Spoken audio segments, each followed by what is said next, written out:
Yan, luto tayo ng ano ngayon. Magluluto tayo ng sinigang. Pork sinigang.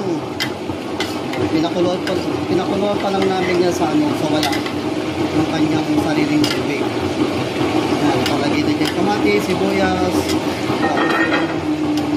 Ang tawag nito, Brajean. Ito. Pipino. Ano tawag dyan? Labanos. Radish. Tingnan mo naman yung itsura. Mamula-mula. Yan, medyo malambot na yung ano, yung gabi. Nakalagay na dyan yung gabi, pati yung radish, sibuyas. Ganyan po kami pag nagsisigang. Hindi po namin tinutubigan ng marami.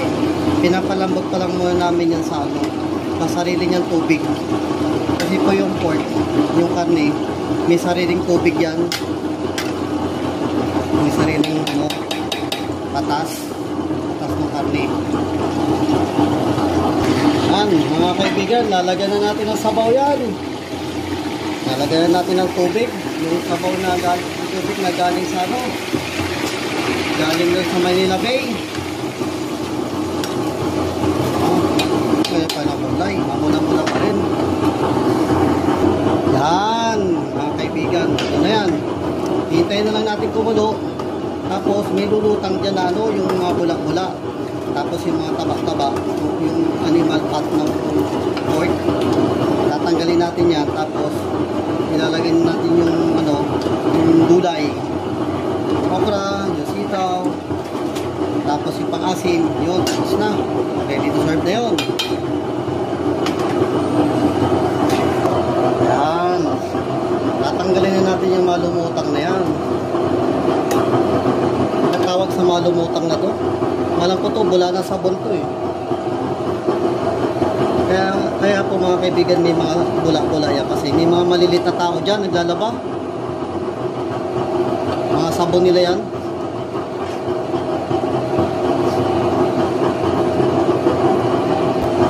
Yan, wala nang dumi sa ibabaw. Wala nang gano'ng sabon. Ito na quality ng pork. Lalagay natin yung sampalok. Gamit natin ditong sampalok yung ano, sampalok ng Tita's Choice. Maasim din naman yan eh. Pinapati ng konti. Jutay. Ganyan. Puro parkulo. Puro mga ano lang yan eh. Pinaparkulo lang natin yan. Puro tansyahan lang. Pero ano, dirang isabo. Yan, lagay mo na yung ano. Lagay mo na yung okra.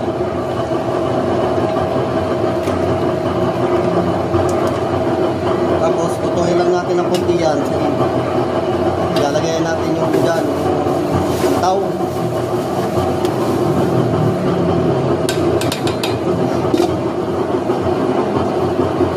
Ilagay mo na yung sitaw. Kahaluin lang natin. Mikos lang natin mga kaibigan.